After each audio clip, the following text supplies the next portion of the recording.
Olá, sejam todos mais uma vez bem-vindos ao C-Pop, o podcast de cultura pop do Correio do Povo. Eu sou o Carlos Correia e aqui comigo Márcio Gomes. E aí, Márcio, tudo bom? Oi, Carlos, tudo bem? Tudo. E de volta aqui também, Lucas Eliel. E aí, Lucas, tudo bom? Tudo bom, Carlos? É um prazer estar de volta com vocês. Prazer é nosso. A gente convidou o Lucas para a gente falar hoje de música e um pouco de música jovem. Como só o Lucas é jovem aqui, a gente vai aproveitar os conhecimentos musicais do Lucas e juntar com os conhecimentos de velhos, meu e do Márcio. A gente vai falar de... Nosso gancho, na real, é o Rock in Rio, mas a gente vai falar de festivais de música, assim, o que vale, o que não vale, onde é que é bom de ver, se é bom de ver lá, ou se é bom de ver no conforto do sofá, e por aí vai. Então, Mari, por favor, suba a trilha e vambora.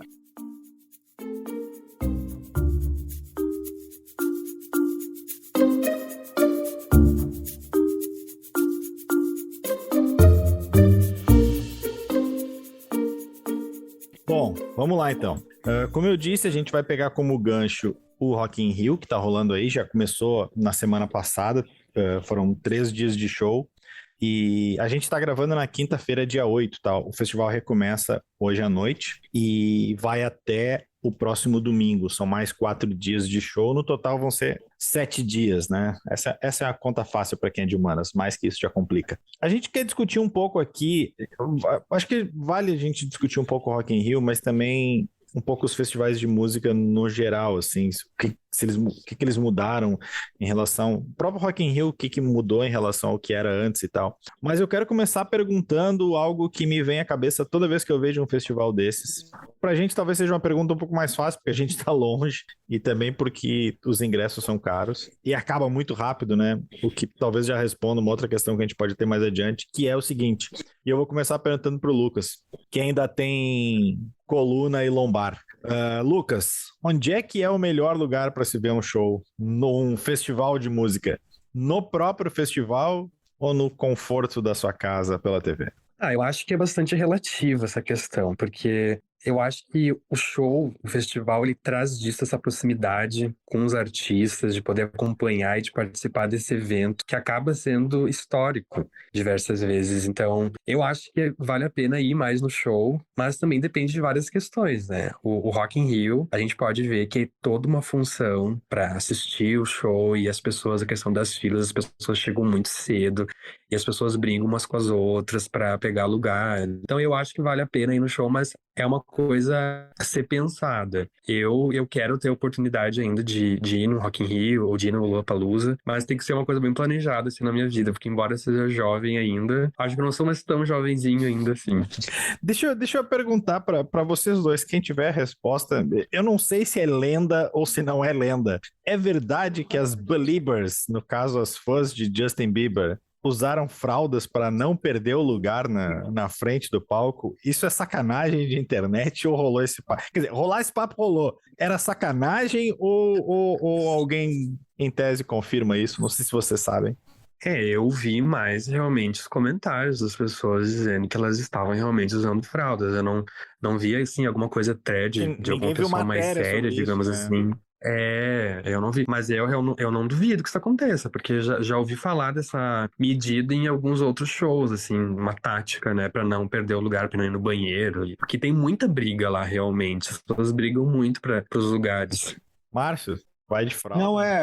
Não é, acho que essa tática não é nova, assim, não é exclusiva das Beliebers. Acho que é uma tática já praticada para quem não quer perder lugar em shows muito disputados. O pessoal vai, leva não só a fralda, né, mas os mantimentos necessários para ficar no lugar estratégico e não sair dali o tempo que for necessário até o final da apresentação. Não é exatamente algo tão inovador assim, né? Só é extremo, né? Mas, enfim... Bem extremo. Cada um. Tu prefere ver em casa ou se tu tivesse grana e tempo, preferiria ver em loco? Eu digo Rock in Rio, mas vale... vamos pegar um outro festival que teve há um pouco tempo atrás que o pessoal falava que era o... Putz, que era só os dinossauros, que era o Paul, o... Bob Dylan, aquele lá lá nos Estados Unidos, na Califórnia, né? É. Assim, E esse aí eu acho que era um festival mais fácil de tu assistir, porque eram 3 shows, né? Esse talvez parte do público fosse de fralda sem opção. Sem opção, mesmo no meio do público. Assim, esse show era mais fácil, porque eram 3 bandas, uma depois da outra, então não ia requerer muita locomoção, assim, né? Para as pessoas que forem assistir, a não ser se tu fosse beber, ir ao banheiro, né? Passear pelo local. Agora, esses grandes festivais agora, Coachella, Lollapalooza, Rock in Rio, que tu tem trocentos palcos, várias atrações, e se tu for para assistir o show, porque tem 2 coisas, né? Quem vai pela música, né? E quem vai pelo rap, né? Pela função toda e vai lá só para fazer uma festa, né? E a música é só um acessório, só uma trilha sonora que tá de fundo ali e tu vai para outras coisas, para circular, para passear, para namorar, enfim, certo? Inúmeras coisas que tu pode fazer num espetáculo desses e a música ser só, embora seja a razão do festival, a música pode ser só um acessório e às vezes acaba sendo um acessório para quem vai num evento desses aí. Se tu for para assistir para assistir os shows, tem que no mínimo fazer um planejamento, né? Do que tu quer assistir, em quais palcos, e aí, a partir dali, te direcionar, porque senão tu vai perder, tu não consegue acompanhar de tudo que tu gosta e até para fazer um planejamento de alimentação, banheiro, bebida, etc, que, né, que o show, tua banda vai fechar o show, tu vai passar, sei lá, bebendo água ou cerveja desde o momento que tu entra até o horário do show e a banda é a que fecha, né? Tu vai chegar lá, tu não vai conseguir ver o show, porque tu vai estar ou indo no banheiro de 10 em 10 minutos, ou vai estar já para lá de Bagdá. Então, requer um tipo de conhecimento e know-how para te poder aproveitar o máximo que tu puder, porque tu não consegue acompanhar tudo que tem ali, porque tudo se tornou muito mega, né? E até a estrutura é muito grande ali para te percorrer tudo que tem dentro desses locais recabra para o físico enorme, né? Mesmo para quem é jovem. Imagina para quem já tem uma certa idade. E na questão pessoal, que tu me perguntou o que eu prefiro, eu sempre gostei muito mais de ver o show de uma banda só do que em festival. Um festival nunca foi muito a minha praia, independente da minha idade. Embora já tenha ido a alguns festivais, eu sempre gostei, porque eu acho que quando é o show da banda, é uma coisa muito mais específica e tu acaba vendo o show que a banda normalmente quer dar, né? E é o público da banda. É o público da banda. Por exemplo, eu fui num Hollywood Rock que teve aquele 98 no Rio que tinha um show dos Stones e do Bob Dylan. O Bob Dylan abria pros Stones. Tipo, na apresentação do Bob Dylan, em alguns momentos vaiaram o Bob Dylan, porque a maior parte do público estava ali para ver os Stones. Assim. Então, tem esses descompassos assim que acontecem em alguns momentos assim, e que acaba ficando, né, fora do timing do show e do clima do ambiente, etc. Não é o clima daquele show assim. Então, mas de qualquer forma, esses festivais são a grande oportunidade que países mais periféricos, que nem o nosso, que tem de ver grandes bandas, né? Porque tu só consegue trazer uma banda do porte dessas que tocam no Rock in Rio, tu vai fechar um pacote para trazer pro Rock in Rio e depois o cara vai esticar para tocar em São Paulo, para tocar na Argentina, para tocar no Chile, para tocar na Colômbia, né? Senão tu não traz. E às vezes o Rock in Rio ou o Lollapalooza ou sei lá qual outro festival que tu tem aí vai ser o grande chamariz para tu conseguir trazer bandas desse quilate, senão tu não traz. Então, às vezes não vou dizer que é um mal necessário, porque tem muita gente que gosta de ir nesse tipo de evento, mas às vezes é o que paga as contas, é o que tu consegue trazer. É o que a minha bronca, a gente pode discutir depois, é a repetição, né? E é o conservadorismo desses lineups. Eu penso assim, eu concordo que o festival, acho que um pouco que vocês dois falaram, assim, ele passa da questão só da música, tem toda a função em si ali, o pessoal vai para curtir, ainda mais que geralmente é o pessoal mais novo, né? É meio que uma senhora festa de, sei lá, 12 horas. Para além disso, e hoje em dia tem várias atividades, né? A gente vê no Rock in Rio a galera na tirolesa, aí tem não sei se esse ano tem, mas outro ano tinha um prédio enorme de games, aí tem um outro prédio enorme de não sei o que lá. Então assim, e assim vai. Para além disso, eu acho legal porque tem muitas coisas, eu falo de ver na TV, mas tem muitas coisas que não passam na TV. Né? Tem muitas bandas menores que não passam na TV. E eu acho que é legal tu descobrir essas bandas assim. Lá fora acho que tem mais até essa cultura de pega assim o line-up do Glastonbury lá e tem trocentas bandas assim, as que vão tocar no palco principal são 6 ou 7, né? Mas também tem outra parada que assim, se tu for para um festival para ver uma banda menor, menos conhecida, talvez tu não vá pagar a Babilônia, que é o ingresso para ver essas bandas, né? A Babilônia do ingresso é das bandas grandes. Então, tem essa compensação de ter a relação custo-benefício, assim, e o quanto tu quer ver uma banda. Às vezes tu pode gostar de uma banda só, mas a saída é o festival. Sei lá, quem mora Vamos pegar o nosso exemplo, pegar as fãs do Justin Bieber, cara. Ainda mais que agora cancelou os shows, né? Fica mais fácil de falar. A única chance é indo no festival. Não vai ter um show do Justin Bieber só em Porto Alegre. Não vai rolar. Sabe? Se vier um outro show... Esses outros shows maiores esse ano, até vários já vieram, né?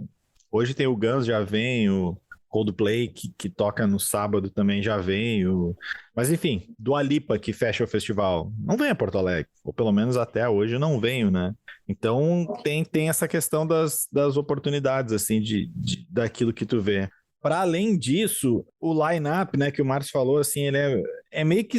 Cara, são mesmo que as mesmas bandas do Rock in Rio, assim, guardadas as devidas proporções com o glorioso Planeta Atlântida, né? É que o Planeta Atlântida são atrações muito menores, mas também são meio que as mesmas sempre. No caso do Planeta, até tem uma desculpa, porque, né, são artistas brasileiros, e se bem que, na real, mudei minha opinião no meio do caminho, tem trocentos artistas brasileiros que poderiam estar e não estão, mas aí também, não sei se não tem uma parada de gravadora no meio da história, assim. Agora, o Rock in Rio, acho que ele sempre joga seguro, assim, cara. Não é um festival para trazer bandas novas que estão em ascensão, assim. É sempre uma galera meio consagrada já. O Guns, um Rock in Rio, sim, o Rock in Rio não toca. O Iron Maiden, se não toca em todos os Rock in Rio, toca em quase todos. Fiquei surpreso que não tem Maroon 5 dessa vez, ou ninguém cancelou para o Maroon 5 ocupar o espaço, porque também tem uma turminha de sempre, assim.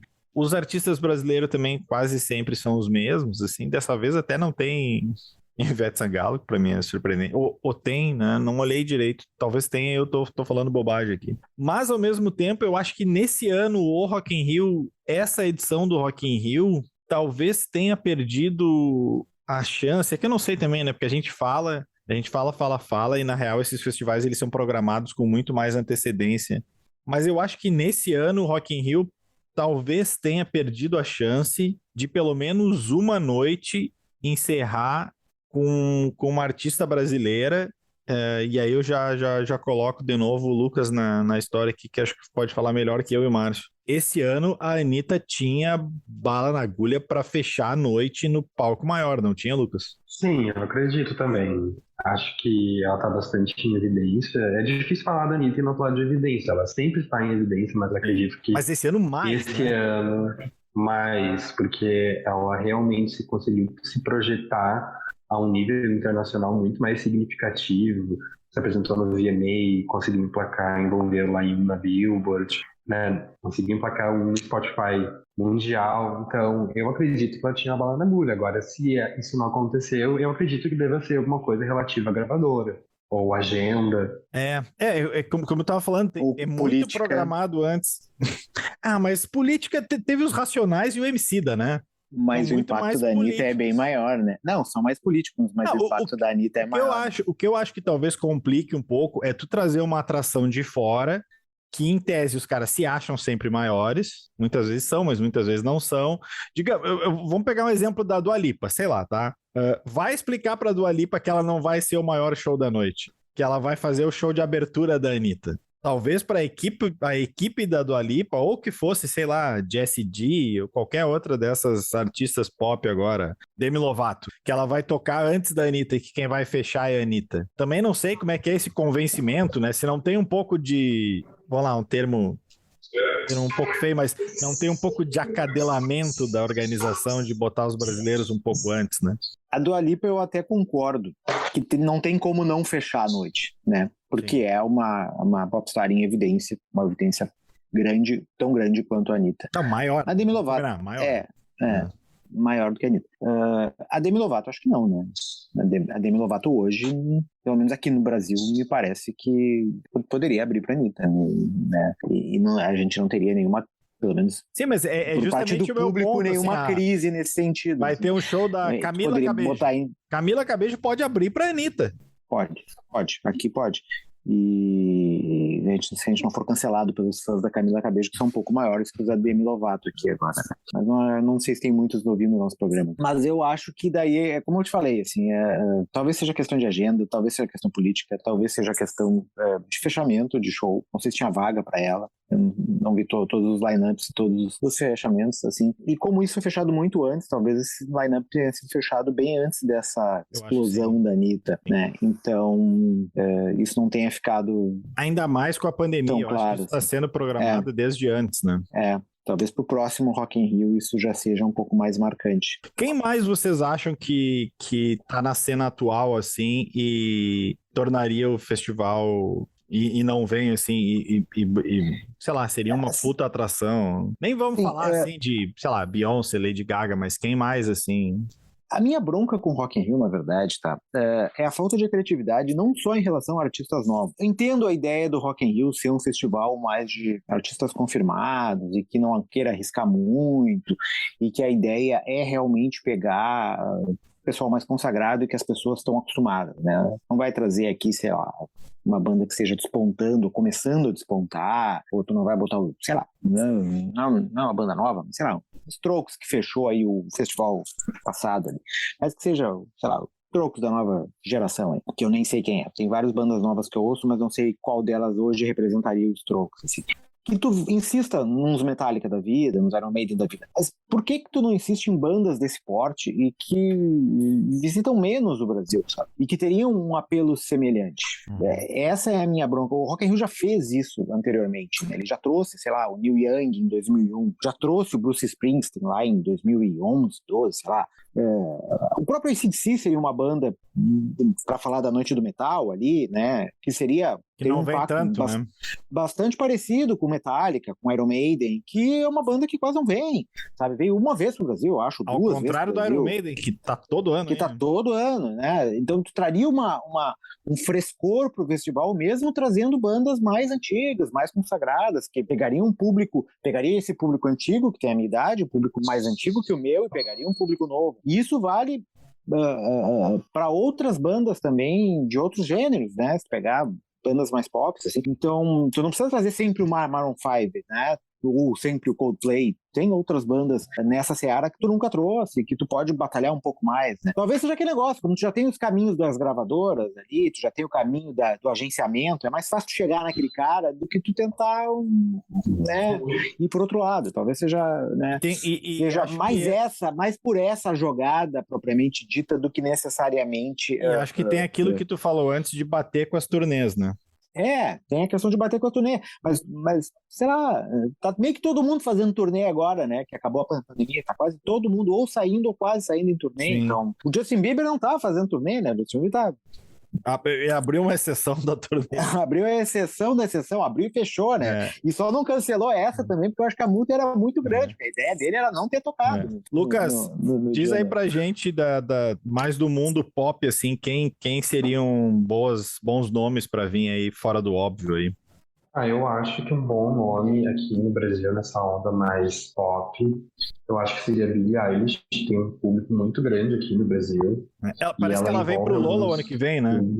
Isso. Eu acho que ela seria uma boa adição, assim, pro Rock in Rio, porque ela mobiliza muita gente aqui no país mesmo. E ela tem todo um show, assim, muito único, a voz dela é diferente.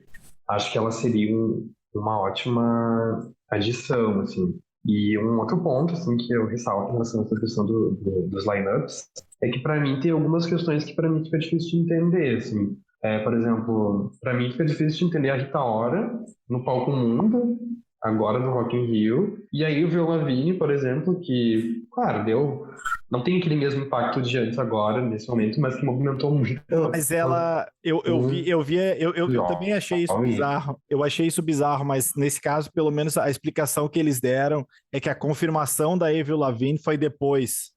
Então, quando ela finalmente confirmou, já estava fechada o line-up do palco principal, e aí acabou sobrando só o outro. Deixa eu Avril Lavigne e Green Day, né? Os caras, enfim. 1990, é o mesmo Rock in Rio de 1990. Deixa eu fazer uma pergunta, acho que talvez o Lucas pode me responder melhor do que o Márcio. Porque eu tava olhando assim os nomes em evidência aqui nas paradas e tal. O Harry Styles eu não sei se vem, acho que, mas acho que seria meio proporcional ao Justin Bieber, talvez. Mas enfim, acho também que seria um bom nome nesse sentido, assim. Agora, o Harry Styles podia cuspir no Cauã Raymond, sei lá, alguma coisa assim, né? Ele negou que cuspiu no Chris Pine, né? O BTS seria um show pro Rock in Rio? Pô, Porque assim, Eu acho... é um negócio... qualquer banda de K-pop, o BTS, Blackpink, a Twice, qualquer uma dessas bandas um pouco maiores de K-pop. Isso nunca teve no Rock in Rio, né? Se eu tiver enganado. Nunca teve, mas é óbvio, os caras não pensam fora dessa caixinha aí. É óbvio. Mas que antes isso seria um movimento arriscado. Hoje em dia, e é por isso que eu recorro ao Lucas, eu não acompanho tanto o mundo pop, assim, mas acho que hoje o BTS nem seria um risco, é jogar seguro, né? Não.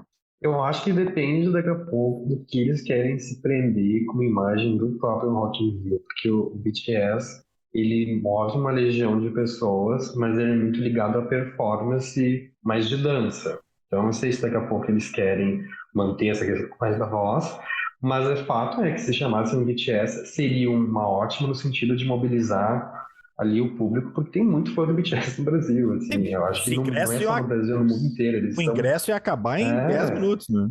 Em 10 minutos, assim, eles mobilizam muita gente.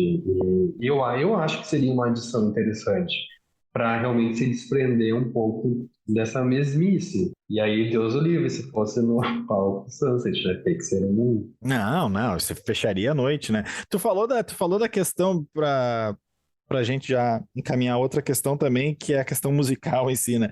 Tu falou que é mais importante, talvez eles foquem mais na voz do que na apresentação musical, né? E duas coisas que me chamaram a atenção. Assim, a gente já teve New Kids on the Block no Rock in Rio, né? O show do... Se eu não me engano, Backstreet Boys eu não me lembro. Em algum desses foi, se não foi no Hollywood Rock. O show do Justin, eu não sei se ele veio completo, eu não sei se tinha dançarinas no show dele, porque aqui, na verdade, era só ele.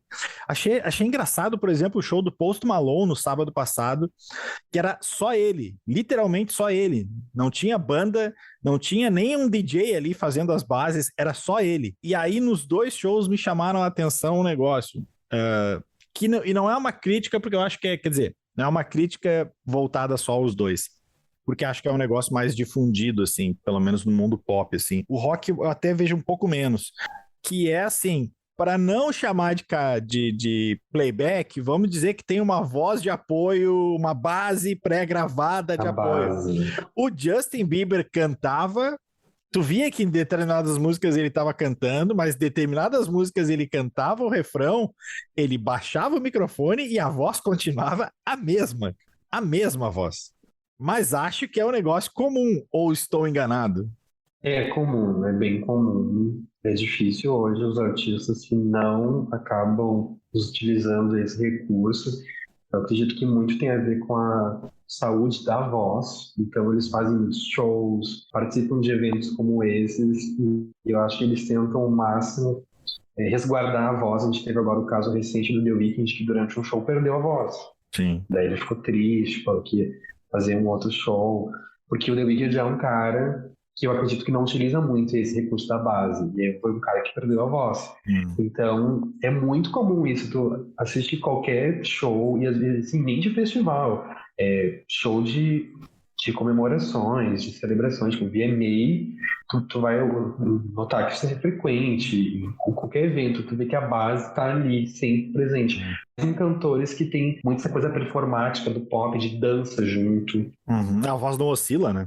Márcio. Muito engraçado, tem uma história do vocalista do Black Rose, o Chris Robinson, que logo que eles começaram a fazer sucesso e começaram a fazer shows com bandas maiores, assim, e daí ele contou que ele deu uma entrevista dizendo que ele se surpreendeu quando ele chegava lá e as bandas, descobriu que boa parte das bandas usavam base pré-gravadas, né, nos shows, assim, não só tocava, obviamente tinha muita coisa que era base pré-gravada, ele começou a falar isso, assim, nas entrevistas que ele dava, até que num dos shows de uma dessas bandas, que ele não citou o nome, chamou ele para um canto e disse, mas vem cá, meu, vai continuar abrindo o jogo, assim, deu uma chamada nele que era justamente para não abrir isso, que vocês estão falando do Justin Bieber, né? Mas que não é só do Justin Bieber, mas é que de todas as bandas, que não só todos os sons são feitos ali em cima do palco, muitos deles são feitos na mesa de som. Tem uma parada, tem um programa que era muito famoso, eu não sei se ainda existe na Inglaterra, que era o Top of the Pops, né? Que as bandas iam lá, tipo, era o trampolim perfeito, assim. Todo mundo que estourou ali do Britpop, desde sempre na Inglaterra, era o Top of the Pops, era o programa deles, assim.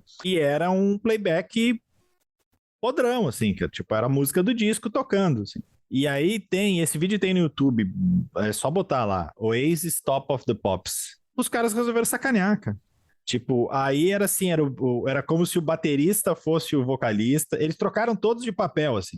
Era o baterista imitando como se fosse o vocalista era o guitarrista era o baixista era o baterista, sabe? Virou uma tiração de sarro. O Nirvana também fez isso uma vez, que o Kurt Cobain começou a avacalhar, a música era toda gravada, e também ele começou a avacalhar, ele cantou, acho que Smells Like Teen Spirit, como se fosse o Jim Morrison, assim, e era tiração de sarro mesmo, assim. Mas vamos lá, para encerrar então, porque nosso tempo tá acabando aqui, pelo menos desse primeiro bloco, quero ver com vocês, assim, de todos esses festivais que tem aqui no Brasil, eu sei que vai ter um novo, né, que é o tal do The Town, eu não sei ainda qual é a vibe, tem o Lola, o Rock in Rio, qual que vocês preferem? Eu acho que eu prefiro o Rock in Rio mesmo. Rock in Rio, porque ambos são caros. Se tu for, tu vai desembolsar uma boa grana. Mas eu acho que o Rock in Rio te traz um custo-benefício melhor. E falando em caos tu vai ver isso também no Lollapalooza. Então, eu realmente acho que o Rock in Rio ele é uma oportunidade de fazer com que as pessoas conheçam outros artistas, seja lá no show ou seja em casa. Às vezes as pessoas conhecem, por exemplo, artistas que já são conhecidos, mas elas não escutam muito. Então, por exemplo, eu estava nas minhas redes sociais, uma amiga minha postou assim, conheço o Demi Lovato, escuto não, mas vou estar aqui comentando. Então, Sim. Márcio, saudades do Free Jazz Festival? Free Jazz Festival. O Free Jazz trouxe Jamiroquai para Porto Alegre, cara. Pois é, tinha uns shows legais. Acho que o B.B. King veio pelo Free Jazz, né? Se eu não me engano. Ou não. Não sei, eu vi o B.B. King no Dado Beer. Não me lembro se foi pelo Free Jazz ou não. Cara, se tivesse que escolher, sou obrigado mesmo? Arma na cabeça, assim.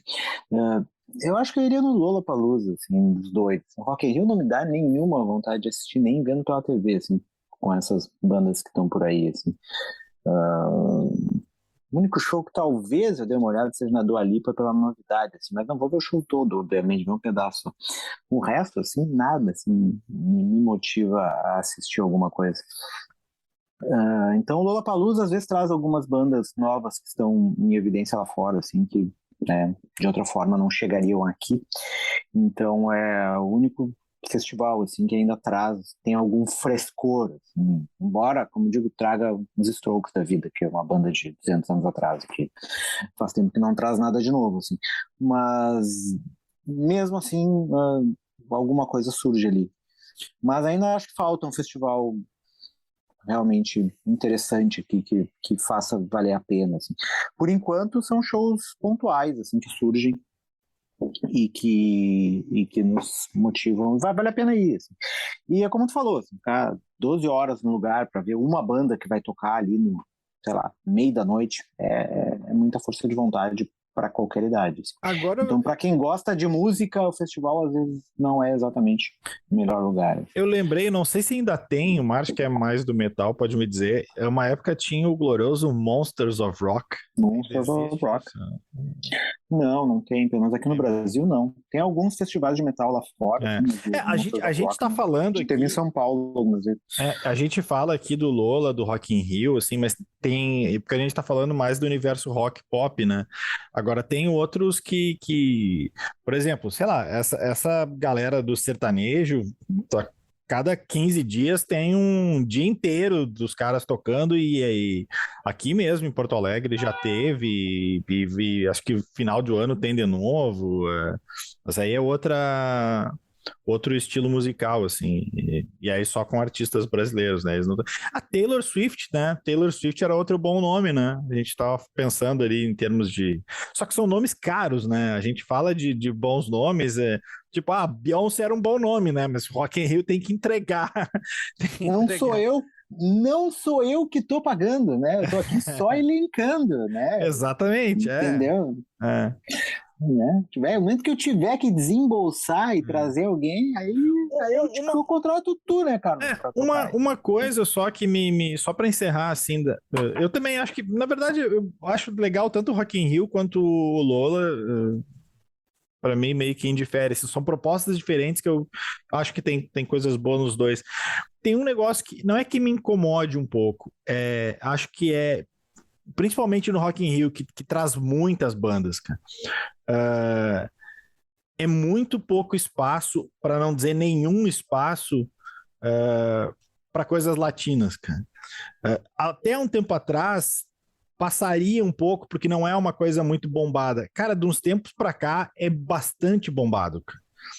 Tipo, a música latina cresceu muito nos últimos anos, sabe?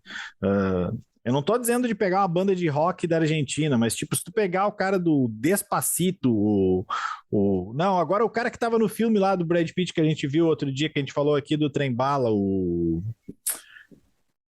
Putz, como é que é o nome do cara? Que a gente... Foi nessa cabine? Não, foi sim, no filme do Brad Pitt, o cara que é o... Eu não fui na cabine, cara. A cabine eu não fui. Viu do filme do Brad Pitt? Do Brad Pitt foi tu e o Henrique. Tá, mas enfim, é o Bad Bunny, agora eu lembrei aqui. Bad Bunny. Sim, o Bad Bunny é uma... Tipo, o cara tá muito estourado. O cara do Despacito tava muito estourado. Tem bandas colombianas, bandas... Mas aí é aquele... O Bomba Estéreo é muito a fuder, sabe? Tem várias bandas legais da América Latina que os caras poderiam trazer. Nem que fosse, eu não tô dizendo pra fechar o palco mundo, aí mas pra botar no palco Sunset e tal. Aí é um pouco o negócio que a gente... essa coisa das escolhas conservadoras, assim, que a gente conversou, né? Que é de tu não trazer bandas de K-pop, né? E aí se estende um pouco ao Lollapalooza também, né? Que tu tem um monte de banda africana e banda árabe com bastante sucesso lá fora e que não vem pra cá. Tem bandas islandesas, o Sigur Rós, por exemplo, nunca tocou aqui, que eu me lembro. Se tocou, Bjork, foi há muito tempo atrás. A própria Bjork quase não vem. Tem bandas alemãs muito legais que também não vêm pra cá. Tipo, com exceção do Rammstein, aquela vez que abriu pra quem? Acho que foi pro Metallica. Acho que foi. Não, abriu pra alguma banda, pro Metallica, porque... Então, assim, bandas fora do eixo Estados Unidos e Inglaterra, é muito difícil pipocar para esses pagos aqui. E é um pouco isso, assim, de não ter essa abertura. E não é nem questão de trazer só a banda, né? Tu pode jogar no meio de um palco um pouco menor, assim, trazer um Tinariwen da vida, um Sugar Ross da vida, uma banda latina dessas, assim, e aí testando para ver o quanto funciona e o quanto não. Mas daí é a falta de tu querer explorar um pouco. Talvez a grana não compensa, né? Talvez essa banda custe um pouco mais e pro que tu for, o tamanho do público que tu vai expor ela não vale a pena. O que é uma pena, porque nos limita um pouco mais. Assim. Certo. Bom, a gente então encerra por aqui essa discussão musical e vai para as nossas dicas da semana, então.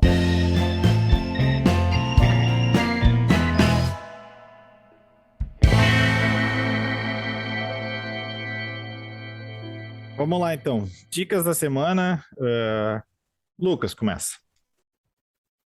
Minha dica da semana vai para quem, assim como eu, está interessado em mergulhar nesse mundo de fantasia agora das séries. Depois de House of the Dragon, Anéis do Poder, eu indico a primeira temporada de A Roda do Tempo, que não é uma temporada nova, uma temporada que estreou em novembro do ano passado, mas para quem gosta desse universo de fantasia, eu acho que é mais uma boa adicionar.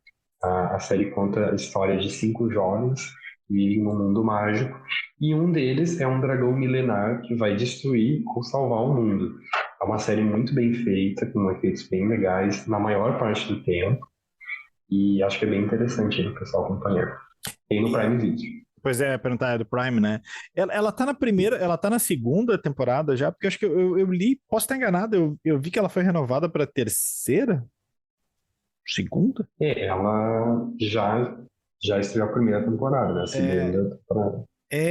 Mas ela foi renovada. Eu não sei se só para segunda ou para terceira também.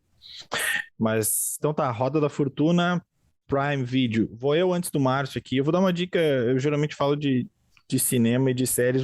Vou mudar um pouco meu foco hoje. Vou falar de literatura. Um pouco. Sou suspeito para falar porque sou amigo do autor. A minha dica dessa semana é Tinta Branca, o primeiro livro do Alexandre Eliatti, que é jornalista, trabalhou aqui no Rio Grande do Sul, trabalhou no Sul, trabalhou no Globo Esporte, companheiro aí de coberturas de Grêmio e Inter. Agora ele tá em São Paulo, e esse é o primeiro livro dele, é uma história que se passa no Rio Grande do Sul, numa cidade da Serra, que se chama Nova Colombo, né? E é uma história bastante atual. O ponto de partida é o fato de um imigrante haitiano ser amarrado num poste nessa cidade da Serra. E bom, só por essa sinopse vocês já têm uma ideia sobre os temas que trata o filme, o livro. E eu lendo, eu via isso se transformar em filme, assim. É de fato muito bom, assim. Então essa é a minha dica, Tinta Branca, do Alexandre Eliatti. Márcio, vai lá, Márcio vai fazer uma dica um pouco maior hoje, porque era pra gente um filme pra gente discutir, mas nem eu nem o Henrique conseguimos ir na cabine, então o Márcio vai fazer uma dica extended, mas sem spoilers. Vai lá. Tentar me segurar um pouco nos spoilers, então. A dica é o filme que está estreando, acho que nesta quinta-feira mesmo, dia que a gente está gravando. É o filme Man, que tem um subtítulo em português que é As Faces do Medo. Subtítulo bem impactante. Assim. É um filme que ele é dirigido pelo Alex Garland, que foi o cara que fez o Ex Machina e o Aniquilação. Aniquilação que está no Netflix. Se eu não me engano, o Ex Machina, eu não me lembro onde é que está agora. Esses filmes ficam dançando entre as plataformas, eu não consigo acompanhar onde é que eles estão. Assim. Só que, assim, ao contrário desses dois filmes, que eram mais ficção científica, assim, né, uma coisa mais distópica e tal, o Man é uma obra de terror. Né? Ele é o filme produzido pelo aquele estúdio A24, que fez Hereditário, A Bruxa, Midsommar, e é no mesmo estilo de terror, assim, mesmo clima, mesmo feeling de filme, assim, desses outros três, assim, né?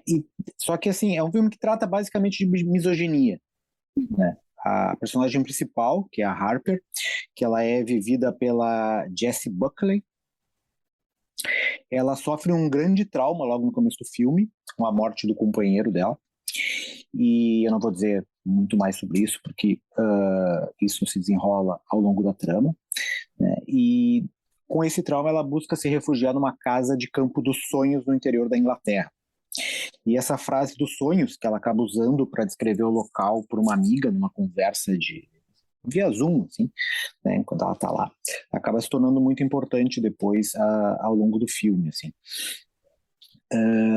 E o trauma pelo qual ela passou vai sendo explorado aos poucos, assim, ele vai se abrindo e vai se conectando com o resto da trama da história.